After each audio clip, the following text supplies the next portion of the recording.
Good afternoon and welcome to our November edition of Classic Car Restoration Club live Q&A. I'm Mark Simpson. I'm joined by Ross Keel again today and Terry Wright. You got any questions whatsoever, now is the time to get them in. We'll get off the bat and, start nailing them away. We've also got some questions that have been mailed in to us. So we're looking forward to answering those too. First, do a little homework here. If you're on the site, you'll see the chat roll or where you can see all the questions coming in. There's a box down below there. Just type your question in right there. There's a little tiny thing in the corner that says chat. You don't want to click on that. That's to talk to member services and, stuff about paying for your membership and questions like that. You can get those answered there. But for this conversation, it's that big, long chat box window that you want to type your questions into. And then right below that, there's a free classic car terminology guide. And it's something we've put together with, various terms. There's a lot of jargon used in the hobby that, if you're new to the hobby or even if you've been around a while, every so often you hear those like terms that you're unfamiliar with.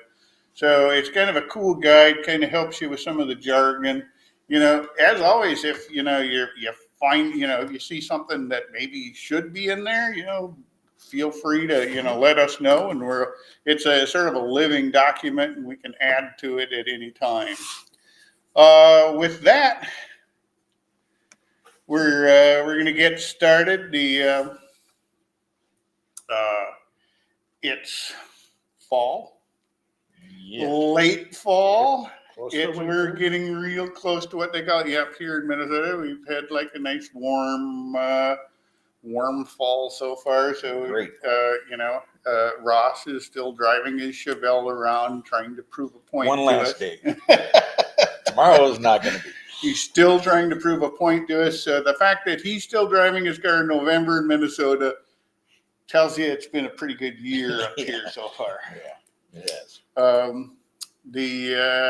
Most of us have all the leaves raked up now, and we can get back into the shop and start thinking about what we want to get done on our car during the winter. Now, you guys in the southern states, you're still driving your car, enjoying them for, another, year. 6 months.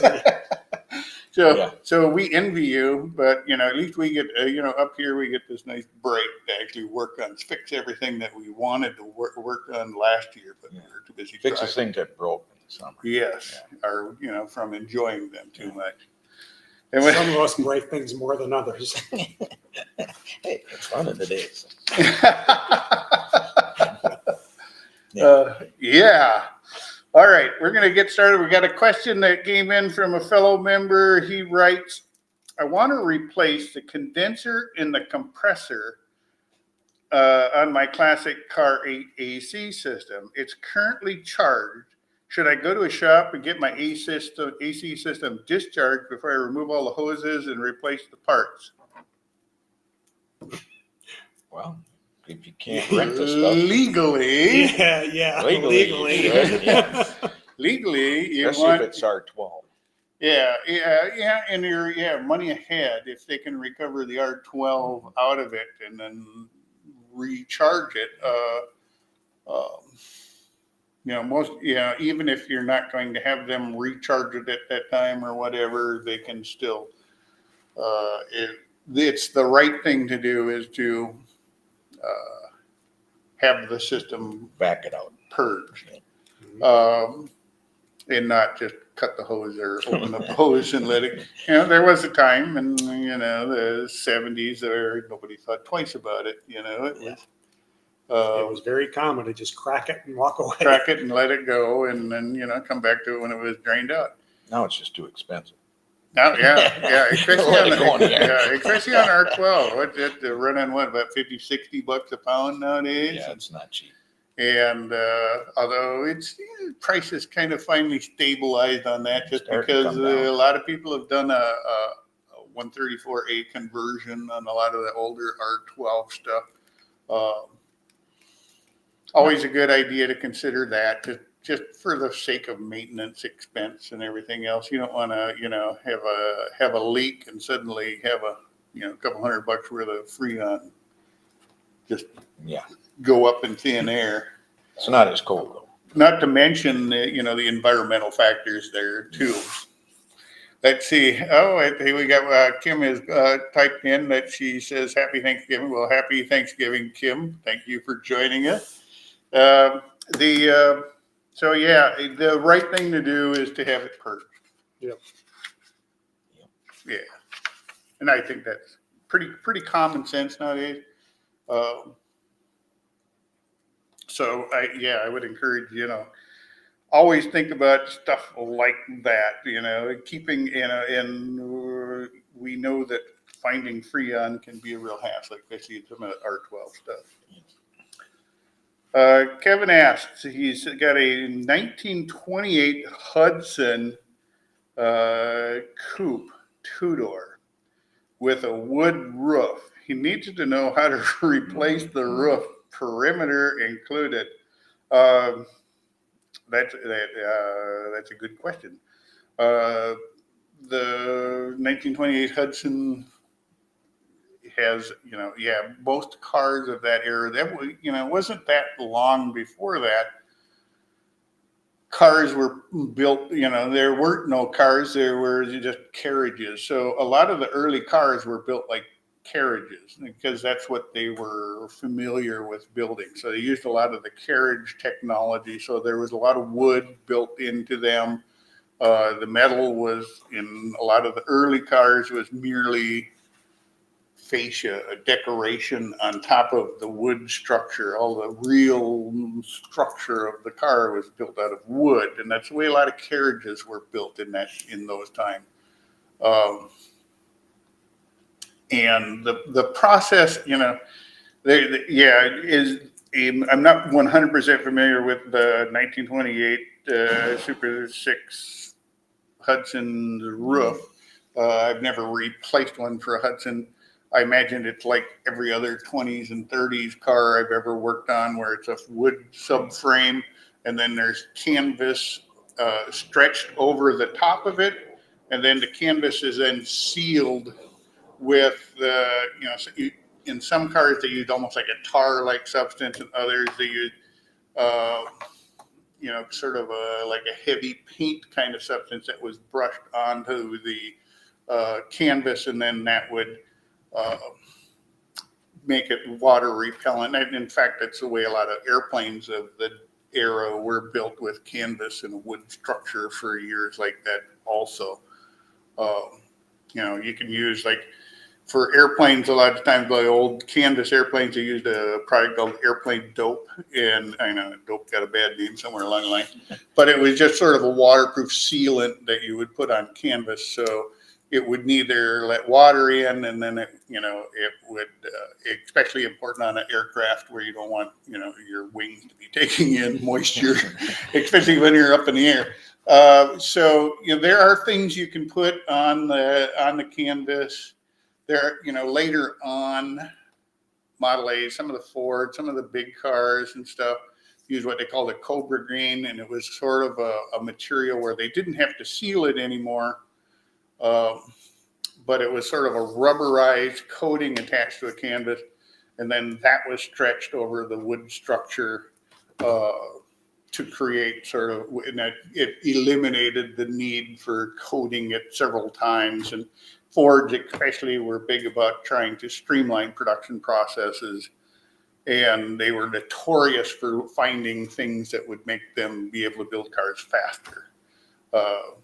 As time went on, then they decided, hey, maybe it's easier to build a metal roof, and the wood structure and the wood roof kind of went away. It rotted away too. Yeah. Yeah.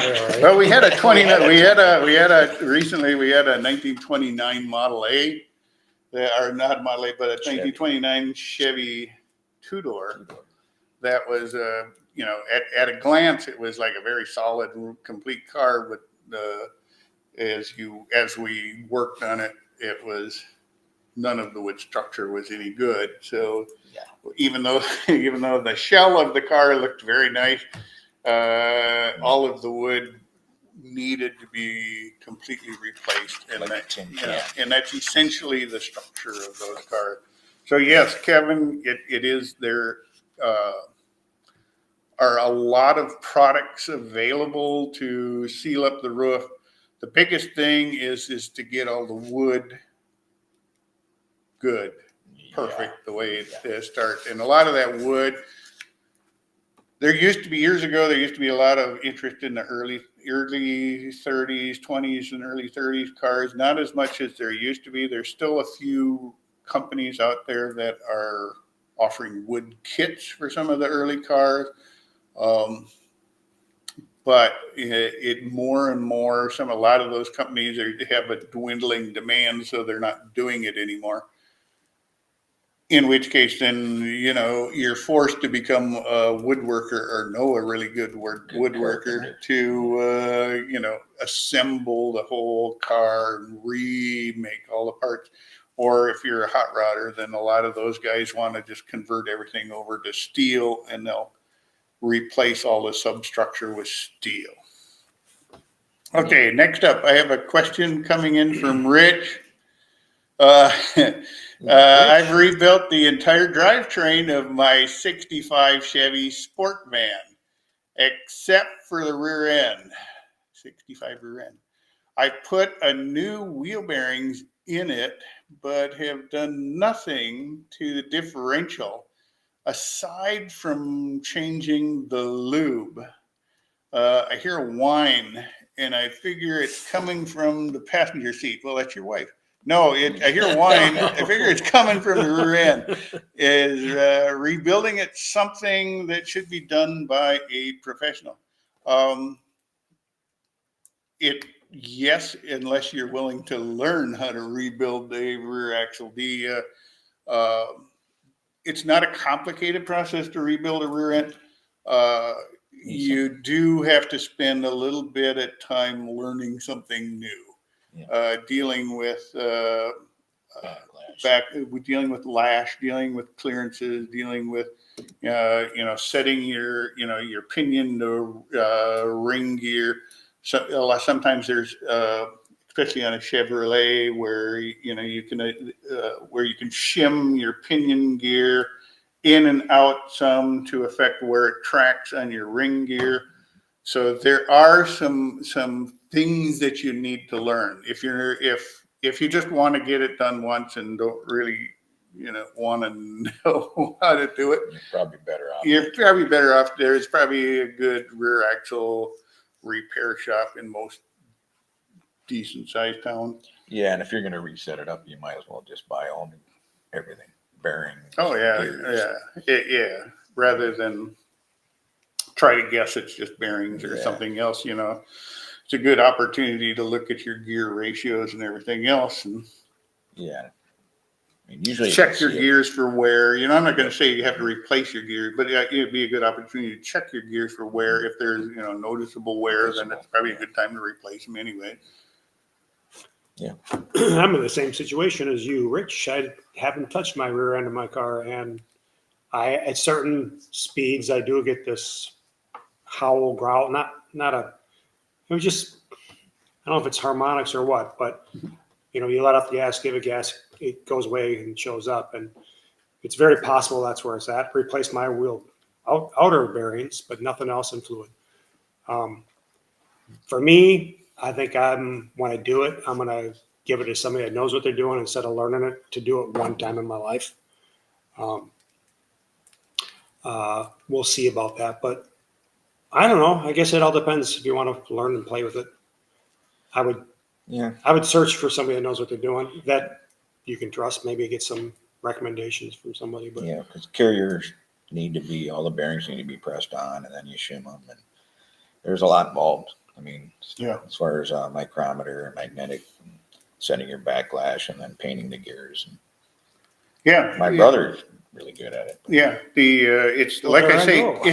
I know a few people that are really good at it. Like I say, it's the kind of thing, if you're if you want to know more, you know, like it's like everything we do on a car.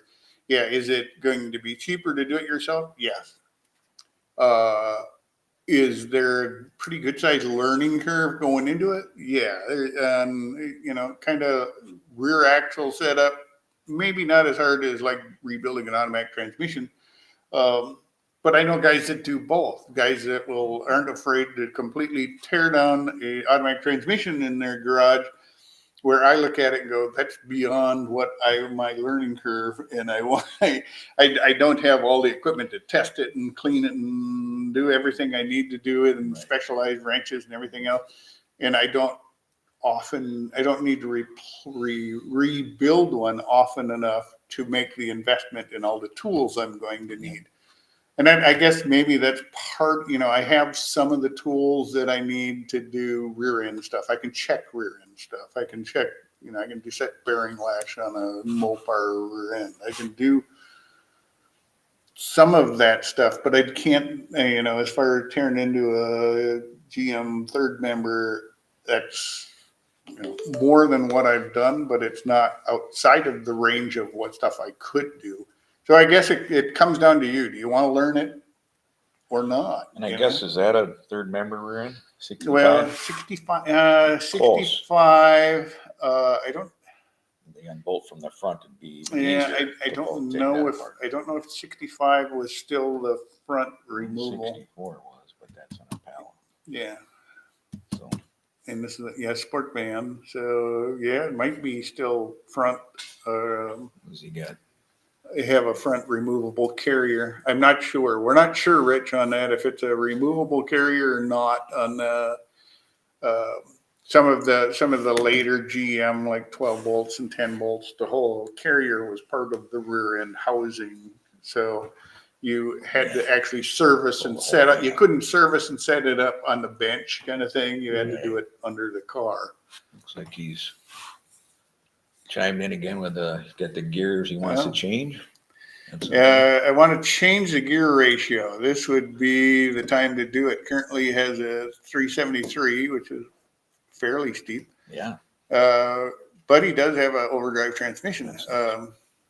He put a 700 R4 in it, which is overdrive, so it helps reduce the RPMs on the freeway.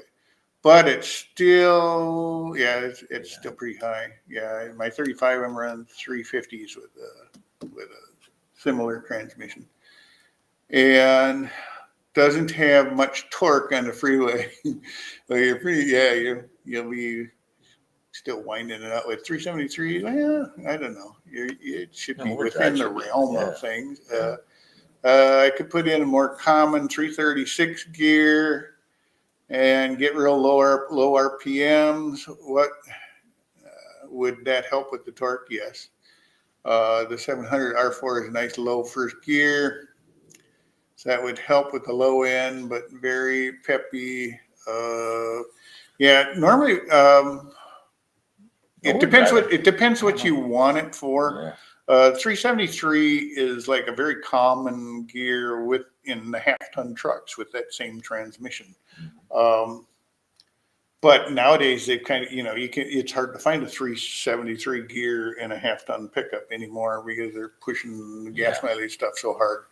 I always felt somewhere around mid 300s. It was a 350 gear, 341s were nice gears with that overdrive. It gave you, because the low first gear on that 700 R4 and reasonably low gear on your mid 300 gear gave you plenty of torque off the line. It worked out good for street driving. I know guys that run the same setup with 336 would probably be fine. It would give you good gas mileage and does you run a big block or a small block?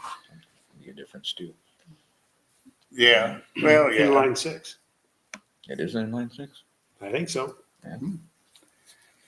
Yeah. Well, that's why you don't know torque. With that,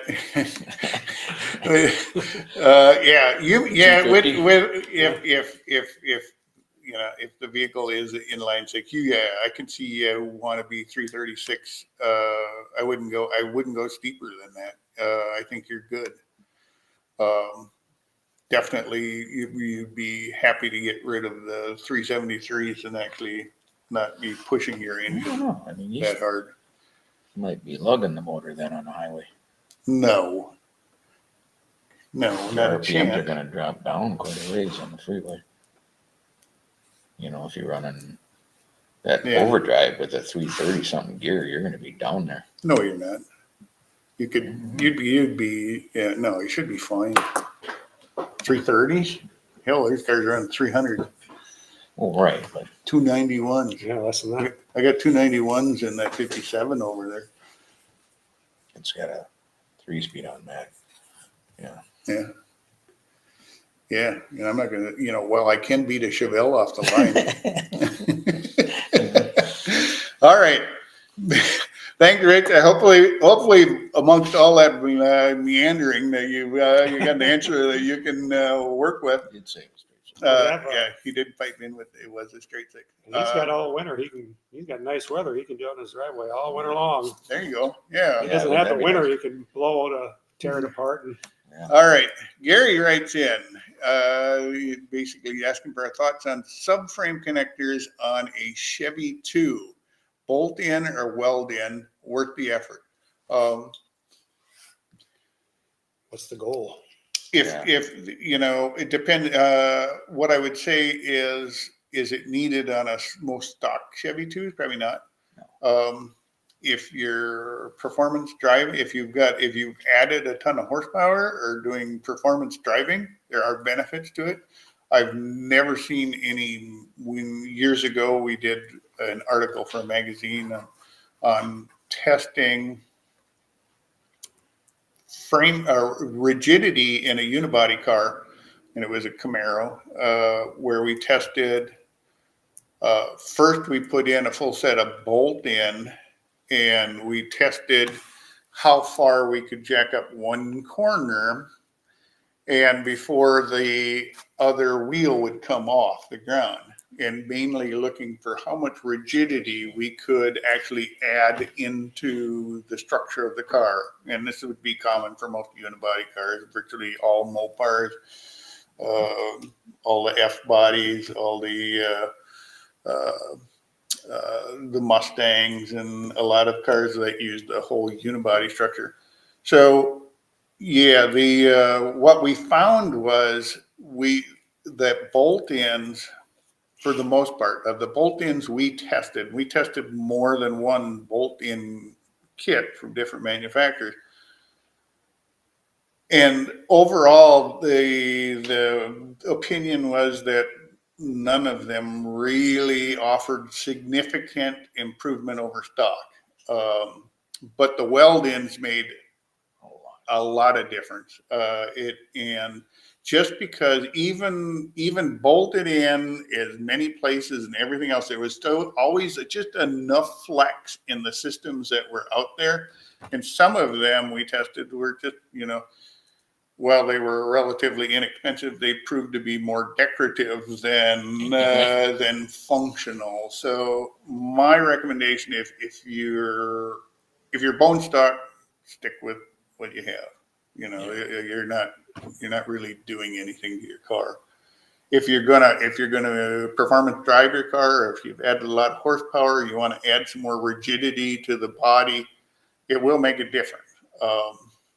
But if your choice is between weld in and bolt in, there are some good bolting kits, but they're far and few between. I would opt for a weld in kit. I agree. And we've done it on a few cars, even here in the shop. And sometimes it's kind of in part. I still think in part some of that is more Me Too kind of thing, where I've got it. I've got it. Where it's like bragging rights. It's a car guy thing. We've all been there. We've all experienced this kind of stuff. Kind of like drilled and slotted rotors on cars. where, years ago I had a technician who worked for a major performance brake company explained to me that drilled and slotted rotors on performance cars had a place at one time before brake pad technology improved. But as brake pad technology improved, they no longer outgassed the way they used to. And there was no longer a need for drilled and slotted. So drilled and slotted kind of stuck around just because it was the cool thing to have. And people still Looks cool. That was want performance, the right? cool thing to have. And his part of his reasoning is if you absolutely needed drilled and slotted rotors on a car, NASCAR would have them. Exactly. NASCAR does not have drilled and slotted rotors on any of their cars. Good And those cars, the brake, if you watch a nighttime race. track, those Yeah, rotors are red bright as- red as they're Watch- going around. Watch a road race So- sometime. You'll see some red. So, That's a good point. but yeah, the way it was explained to me, the pad technology has improved so much in the last 20 years that it's like what they used to do is no longer important because the pads themselves don't outgas. It used to be that when the pads got hot, they would start to outgas, and then they would form like this little microscopic cloud between the pad and the disc or the drum, and that's what caused brake fade essentially. And that little, so you're trying to force something that's actually you're trying to force air, and then if you've ever experienced brake fade before, you can press on your brakes and suddenly they just don't feel like they're working anymore. And yes, at one point with drilled and slotted, that was the way to go because that kept the rotors cooler and it let the gases escape. But it's no longer now that good pads and shoes are available that don't do that anymore. We chimed in. What's he got? Oh yes, Gary has in that Chevy too. He's got a 400 horsepower, 700 R4 street only. 400 horsepower to a Chevy too. The car was never designed for 400 horsepower. There are benefits to stiffening up the chassis because you're going to get flex in the chassis with 400 horsepower in it. I doubt a Chevy 2 was ever designed for much over 283. for much horsepower at all compared to what we can throw in them easily today. So yeah, it might be something you want to consider, and especially on it also helps some of what notoriously like a lot of the big block Mopars and stuff over time. That unibody structure starts to fatigue and starts to get built in more flex than what it was designed for. So it's not necessarily a bad thing to consider to stiffen up the chassis some on those cars, especially a Chevy 2. It's a pretty lightweight car anyway. So. Cool. Yeah. We are at our halfway point. This is the point where I get to, if I don't forget about it, I ask Terry, he's got something for our show and tell period. All right. Well, today I brought along something that I thought not many of us would ever use, but something that's used quite often every day in the collision industry. But what if you get a dent or ding in your classic car and you have to document it for the insurance company or show them, and you take a picture of it? And I don't see anything wrong with it. But so there's a tool that I brought with. I want to show you, and this one is a manufactured tool called a dent viewer, but it's just a panel with lines on it. Okay. One's a black background, one's a white background. This kind of developed from the early days when you could take a piece of whiteboard and run a bunch of lines of fine line tape on and use that to check for damage or straightness. And And we talked about it earlier, the paintless dent repair guys would use something like that or put a line in their lights so they can catch a reflection and see the damage. So this is just a tool I thought I'd bring along, and what it's used for is to catch this reflection off a panel. So I brought a shaped panel that the idea is it'll pick up little dents or shapes in the panel. So you can see, you can actually document when there's a dent. There's not only just the immediate impact, there's secondary, so it stretches out. This will help show the extent of the damage. So we kind of messed around with this earlier about trying to show how it shows up, but the idea is you have your panel, you're going to hold this down below it or opposite of it, but you want to take a picture of it, an image of it at an angle, so it's picking this up. So you kind of want to catch that in the reflection. And I'll get up here and I'll kind of get close to the camera. And can you pull up your? I will take a look at you doing that. Yeah, you tell me if they can see it here. So I'll just get close. And you're in the right place. Got to go up a little higher. Yeah, right there. Is that good for the light? That's good. Yep. That's good. So okay, now tilt it. See on the bottom how we can see the grid and we can see the shape. Keep tilting it for yeah. Now we can see those dents or dings in it. We can see how. And that's the idea. So you okay. can kind of see how far the damage goes. It's kind of tough here, I'm sure, but in person you can really tell the difference. Yep. No, that's good. Yeah, you can kind of see. You can, what if you were just looking at a flat paint job, it would be you would not notice it. But then let me just grab it one here and see if that'll show up for you too. Maybe easier. So. Yep, right there. Up a little higher. Up a little okay, higher. Yeah, there you go. I'm getting in the light over here, but you're doing good. I don't know if you can catch that, but yep. And it's just meant so you can kind of see your. You can see the grid, and you can see the grid reflect into it, and then I suppose you can hold that up to your hood or do. You can put it up beyond it. And, just so you're catching this, you don't want this necessarily in the picture. You want just a reflection of that in the picture. Yep. This is obviously it's manufactured, but you can make your own. You can make it out of and this particular one is by www.collisionedge.com. Just because I know we'll get people asking about it, and. Yeah, they even give you a little diagram on how to take your picture and hold the dent viewer up. That's a cool tool. I have a dark side and a light side. It depends on if you're outside or inside or light colors versus dark colors. So just some works better. This I read that it has the same kind of reflective coating like a stop sign has, so it helps reflect the light better. Oh, cool. The white side. All right. If you look at it, you can kind of see it's in there. Yeah. But I just thought, you know what, that might be something worth talking about. And in reality, you can make your own.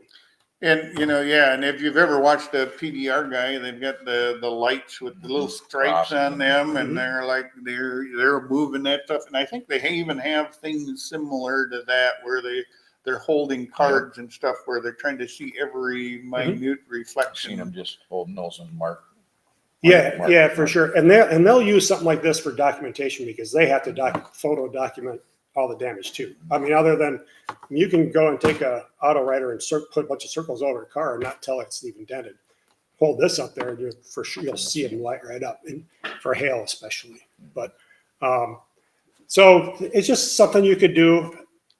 You don't have to go out and buy something like that. But you can make something up out of some fine line tape and a piece of whiteboard or something stiff. It needs to be stiff, so it's not sitting bending. Yep. But I thought that might be kind of cool to show you a little bit about it, and it's something that's used quite often in shops. And that's it's the kind of thing where it's we've done a video clip with PDR. I think we did some work on your car and the trunk lid of the DeSoto, and I think mainly the video clip we did was your car. And that worked out really awesome. Yeah, it's crazy. We've had.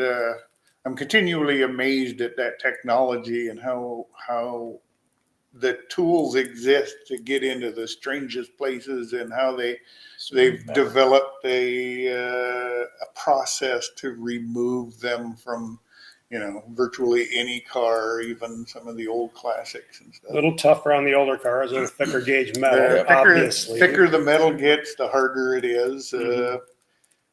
Unfortunately, those Yep. old guys need thick cars.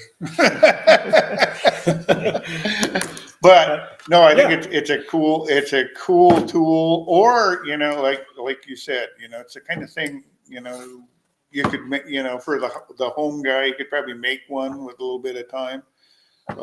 Yeah, especially if you're having trouble documenting what damage you have. Yeah. You can whip it up pretty easy.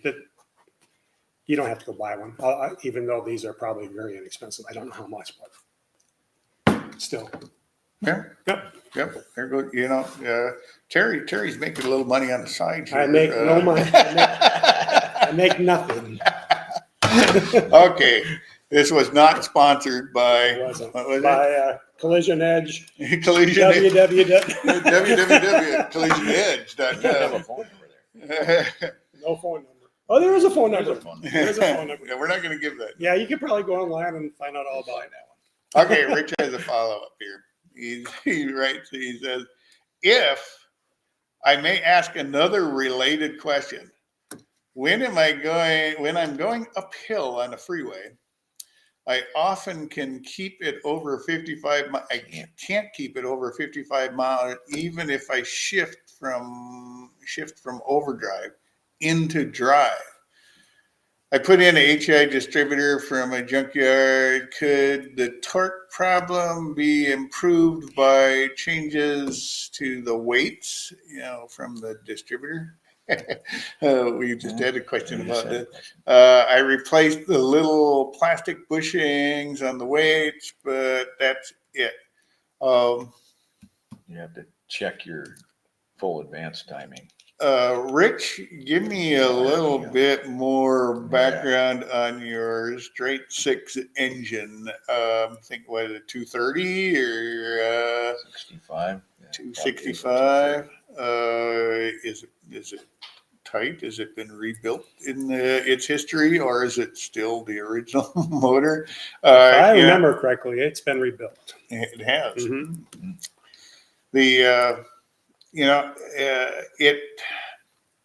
You are moving a heavy van. Yeah. Yeah. Time to lighten the load. Start throwing stuff out. Shag carpeting. Yep, throw the shag carpeting, the refrigerator, that big, bed with the mirror over the top and the back. All that can go. Now it's time. You said it's a stock. Yeah. 50. Yeah. I bought Stock it rebuilt. Rebuilt.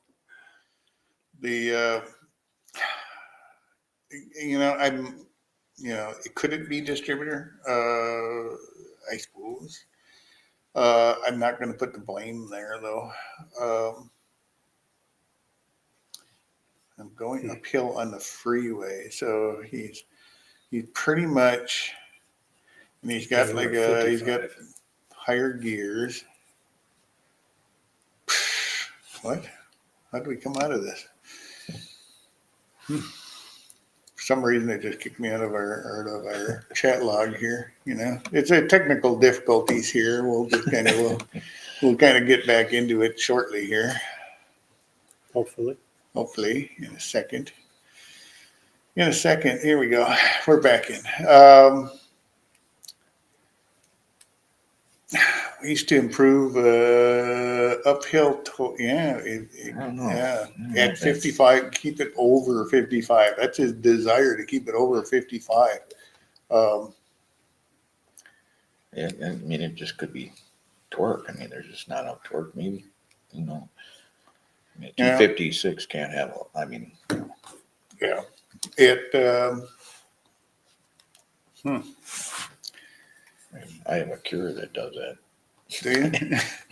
Just with its own vehicle, it's going to downshift. I'm not sure. I have a straightforward solution for you, Rich, other than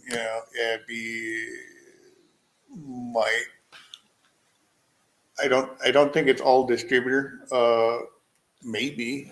but I find that hard to believe because distributors only going to advance, it's only going to affect, if your car is running fine, it's just lacking torque. I don't think you're going to gain torque from your distributor. Yeah, and he's going to be at full. It's going to be. It's all That's in what I any- would Yeah, check. he's It's going all to in be anyway. he's going to be at full advance anyways, Yeah. unless it's not advancing. But You can check that with a, well, yeah, you could check it with a timing light if you're just get in and if you have a readout timing light, you can check how much advance you're getting at 3,000 RPMs or whatever your speed engine RPM is at that, and find out if if it's moving or not. But yeah, I find that hard to believe it'd be a distributor. It may just be 6-cylinder single, one or two barrel. Probably a 2-barrel. two barrel? It's a 250, I would think. I don't know. I had a 300 Ford that had a 1 barrel. So I say, I don't know if I'd change those gears if you're having torque issues at 50 some miles an hour. Well, yeah, Going uphill. going uphill. Right, but he's already downshifting to keep it going then. I know you can get, you can get different string Yeah. strengths in your distributor. Yeah, we had a recent discussion about that on some MSD distributor Somebody's stuff. MSD. And, it can affect, what's going to affect is how your engine performs at, basically you have what they call an RPM curve, or how much advance you get at different RPMs until it reaches max. But if you're going down the freeway, you're most of the time a 6-cylinder with, relatively steep gears, you're going to be maxed out on your torque curve. It's like it's not coming into play on your distributor anymore. So there's something else at play there, and it may be, your engine's needing more air and it's just not getting it, or it needs to, you need to exit more exhaust. Like engine is an air pump, so it sucks in air and lets air out. If you make it breathe in easier, you got to make it breathe out easier. So, I don't know. The easiest solution is to pull the stock 250 and put in a 350. So he's adding to it there. I've heard if someone has an old AC Delco machine, they can tune the distributor on the bench. Yeah, well, even most distributors can be, even Delco distributors can be adjusted as far as the timing curve. And basically they do that with different strengths of springs, and they make sure everything's moving freely, because maybe that's part of your issue, is maybe the advance is coming out but it's not reaching full advance, or It's hanging up, really or it's hanging stuck. up with Yeah, make sure it's moving freely, I guess. especially if it's a junkyard distributor. So some of that stuff you can check easy enough. Yeah, it could be. You should be Yeah, you should be able to take the turn. cap off and move it and see if it's moving or not. So Without it running. Yeah, without it running. But so there are some things you can do to Yeah. double check that. But I'm not, it may Got a be, buddy with a manual tranny. Yes, well, that takes a lot Manual. less horsepower, Well, he's dropping down too, right? but he's got it. I have a buddy with the same van beside me on the freeway with the same steep hill with a straight 6 manual tranny, and they can pull away from me. That's so much difference. In the weight of So that you're tranny. going from overdrive to drive. Now, are you going down in a second and doing it and trying it? Well, this just takes a lot more horsepower to push an automatic. I mean, it's probably 50 more horsepower. Yeah. The difference in from a manual to an automatic. But what I'm saying is, if you still have an issue in drive, have you tried to go down a second and see? I mean, you're going 55, but I mean, it's just like him dropping his manual down in a second. I said no. No, no what? No, No, I haven't tried that. no, he just says no. He says like, no. I think You used to do that all the time when we were in high school. Why don't you try it now? Anyway. Yeah, is there an easy solution? Okay, what's different between yours and the transmission? I'd say that's a lot of it. Look and see if that advance is hung up or not. If the Way too mechanical's high moving. RPMs in second. Yeah. Way too high, yeah. Well, then in drive, you should have enough air to pull. But it's taking more horsepower to push it because it's an automatic. You're one-on-one with gears in a manual. It's like 50 more horse at least to push an automatic. So Make sure your advance is free. But make sure your TV cable is set up correctly on your 700 R4, because that affects how it shifts. Downshifts. And if it's not set correctly, your 700 R4 will overheat, Bind it. and then your transmission will go out. Because I've seen people with an improperly set TV cable burn up their transmission in 1,500 miles before. They actually do bind. That's why they get so hot. And Like in between the two. so it's sort of like the TV cable is supposed to between fully closed to fully open, and I'm just going off the top of my head now, but it's like an inch and an eighth of cable travel that it needs to move. And if it's less than that, between idle and wide open throttle, then you can have an issue with that. Mm-hmm. He writes, yes, I need to check the TV cable. I got the measurement from the company that I bought it from. Yep. So that's something worth looking into. You may not be fully engaging it, right. So you may be losing some power there, and also risking damaging your transmission, especially on a 700 R4. That's a common one. It was a very popular transmission, but a common one for people to burn up because they didn't do their homework on that one. Same with a buddy of mine, 204R. Mm-hmm. Same thing. Set it up wrong. It was only like a month, and it was done. So yeah, it's some of that weird technology stuff that kind of throws us on sometimes. But that's like a couple of things I check. Check, make sure your distributors function properly. Check to make sure you've got you're getting the full travel out of your TV cable. Just because it's running and shifting doesn't mean that it's running properly and shifting properly. And other than that, that's what comes to mind right away. Check those. And then get a nice big performance cam and some high compression pistons and a 4-barrel. No. Matters. Yeah, big 2-barrel on there. Yeah, big 2-barrel and some headers. 454. Big intake. 454. I'm just surprised you haven't said it. Report back, Rich. Report back, Rich. Once you look at it a little closer, make sure you check that TV cable. Yeah, now you have homework. All right.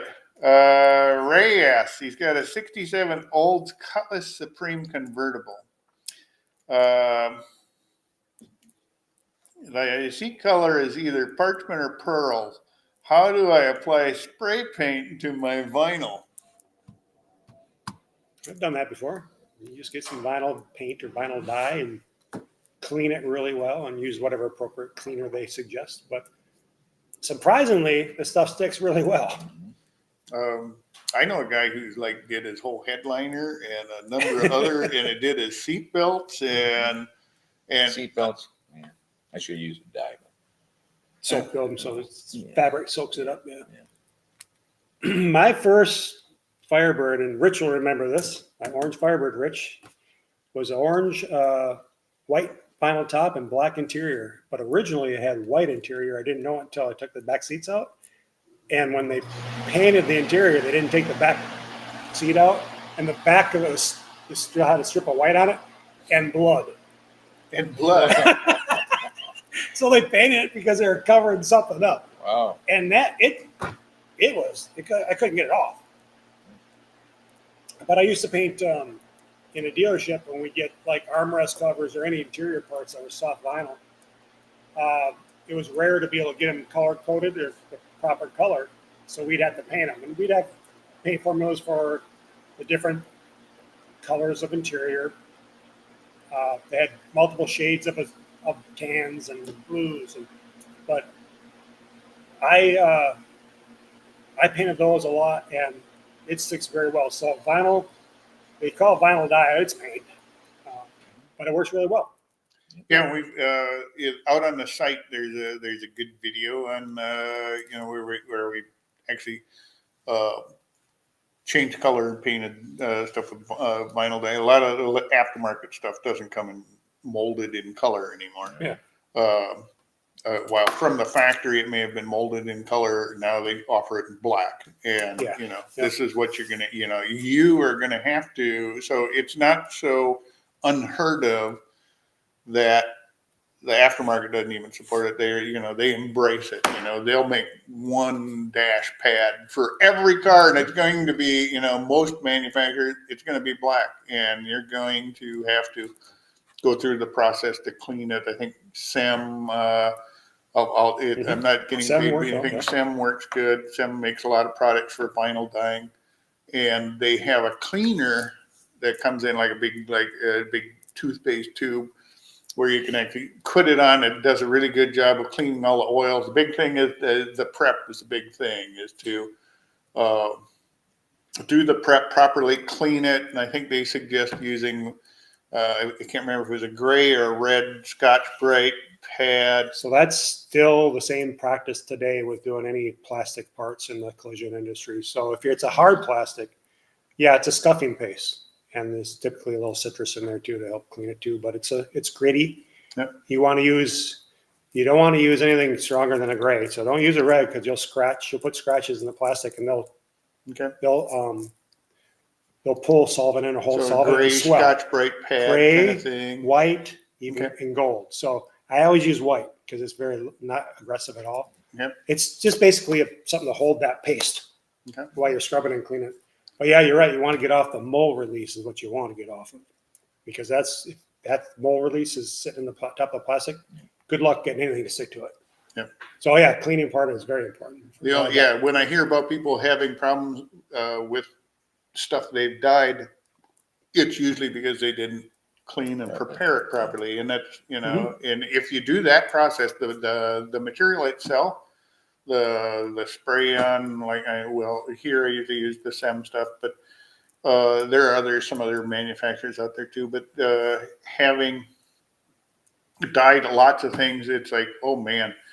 And even that product has gotten so much better in recent years than it was when I first did anything 20, 30, 40 years ago, when I was changing interior colors on plastic parts, and it may kind of work, and then sometimes it would peel off or have weird shit go on with it. But nowadays it sticks, and I'm not afraid to use it at all on plastic. Nope, we're forced to now anyway. It's just not cost effective to mold those in all the multiple colors. You're lucky to get a replacement part in the first place. Yeah. So you're gonna have to paint it the way you and thankfully, looking at parts like a dash pad for a '57 DeSoto, which not a real heavy used car, but thankfully in Sweden they're greatly embraced by our friends across the pond, and they're so popular there that they reproduce pads for a lot of dash pads for a lot of the '50s American cars. It cost a little more to get them here, but they're beautiful recreations of the originals, and but again, they come in one color, black. Once again, you're going to have to vinyl dye stuff in order to make it work. I see Rich has added his 256 is a 1 barrel. Oh. I mean, that's a part of it. Yeah, I think you could probably benefit from, you might be able to benefit more from getting it to breathe better. You may have enough exhaust to run it, maybe just maybe a simple 2 barrel on a aftermarket exhaust intake manifold. I mean, might be. If you're doing that, put a 4-barrel on it.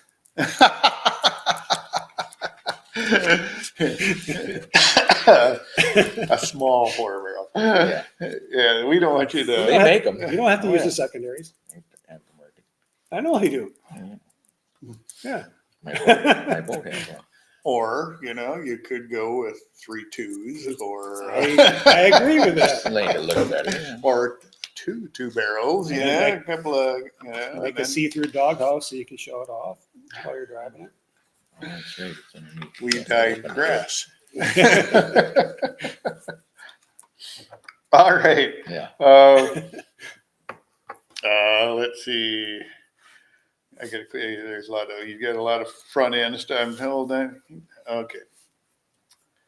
I'm a member and anyway, I'm told not to keep the tires on in the winter, but I'm also told not to put it up on the jack points either, since the suspension will have no load. I do not know where to put the blocks without causing problems with a component or of the suspension. Yeah, I don't know how you would do that. Block up your suspension. Do you know where you can put the blocks and have them be in the same spot where the load is as the tire is being on? Okay, so he wants to jack his car up, take the tires off, and then hold the suspension up. Well, if you wanted to do that, the rear axle just put ion jack stands on the rear axle. Your car weight is still on your rear axle. The front suspension a little harder. You'd have to put it on control arms out by near the wheel, and all the weight would still be on it. The question, my question would be, or what you could also do is just buy a set of junk tires off Craigslist or Facebook Marketplace or something. Yeah, rims and tires just to have something to throw it on. Then your tires and wheels are off your good tires and wheels are off of it, and your weight is properly on your entire suspension. Probably a better way to go.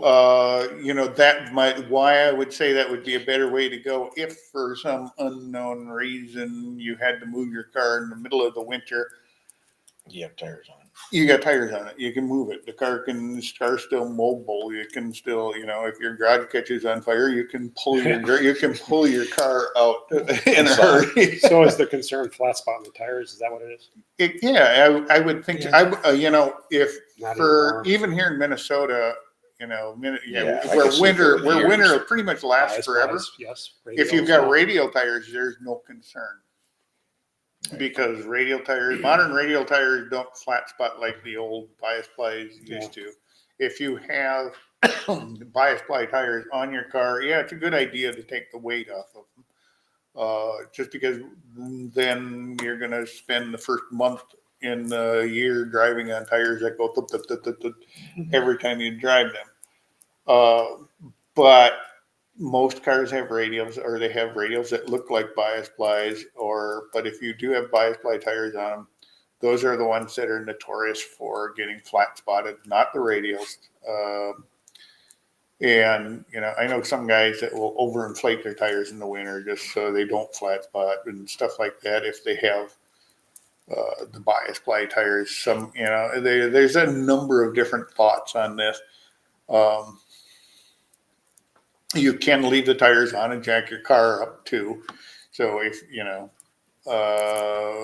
so there's not a need for that. Some of the other things that are concerned, not knowing your storage situation completely.